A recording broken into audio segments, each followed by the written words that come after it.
Hello and welcome to my studio crafting table where I'll show you how to make non-toxic stage blood.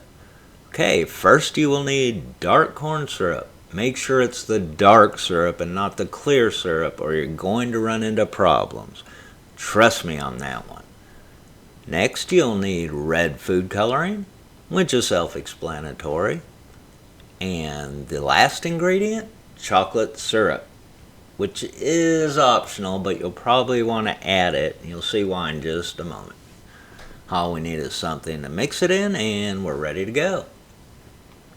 Okay, for the purposes of this video, I'm making 1 cup of our stage blood. This particular brand of corn syrup has a handy marker to make measuring easier, so let's get to it. As I pour the syrup, you'll notice it isn't quite as dark as it looked in the bottle, and with the backlighting you can see it has a yellowish tint. Not quite a cup yet, so I'll pour some more. This stuff is kind of fun to watch as it pours, isn't it? It's almost kind of soothing. Okay, we're ready for our food dye. Now there really isn't a set formula on how much dye to add, but generally I like to add 10 drops or so per cup to start. But to show the color changing process, I'll start with just 4. Now I don't want you to have to wait too long to get through this, so I'll add some time lapse here and there to speed this along. As I mix it up, you can see it quickly turns red, but it's not really dark enough, so I'll add some more dye to it.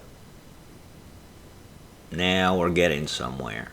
A few adjustments and we should be good to go. Okay, it's looking pretty darn good now. And you could stop here if you wanted a brighter shade of red. But I like my stage blood to be a little darker and less transparent. So for that, we'll add the chocolate syrup. Now it doesn't take much, so don't overdo it. Start out with 4 or 5 drops per cup. That's a little too much, but we'll be alright. If it gets a little too brown, you can just add some more red dye to it. Okay, be sure to mix it well. Mix, mix, mix. Okay, there we go. Now it's time to bring out some supplies and try it out. First, the fun one. Let's pour a cup of blood. Nice, right? This might be a good time to mention that even though this is non-toxic and looks so very pretty, do not drink it unless you want to hurl. This stuff is sickly sweet and can make you sick, so do not drink it. Okay, next we'll try a few small drops of blood. I couldn't find my regular eyedropper, so I thought I'd use this eyedrop bottle and a tiny funnel. Slow. Let's speed this up. As you can see, these size drops would be better for close-ups, or maybe some small drops on clothing or whatever. Okay, let's move on to my favorite, pouring it onto a surface. I have this plate at a slight angle so you can see it run a little more slowly. If this was poured or dropped on a vertical surface like an upright body or a wall or something, it would run down much faster. I don't think that's enough blood, so let's just pour a big gob of this stuff. Ooh, that's better. Look at the beautiful blood.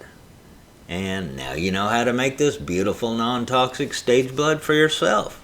And I'm sure you're extremely grateful for that, so be sure to click like, share, and sub if you haven't already. If you like your blood a little less messy, check out one of these or our other blood green screen effects. Then head over to vidiots.com and download it for the low, low price of free. Is that a deal or what? Okay, y'all take it easy now, and thanks for watching. Later.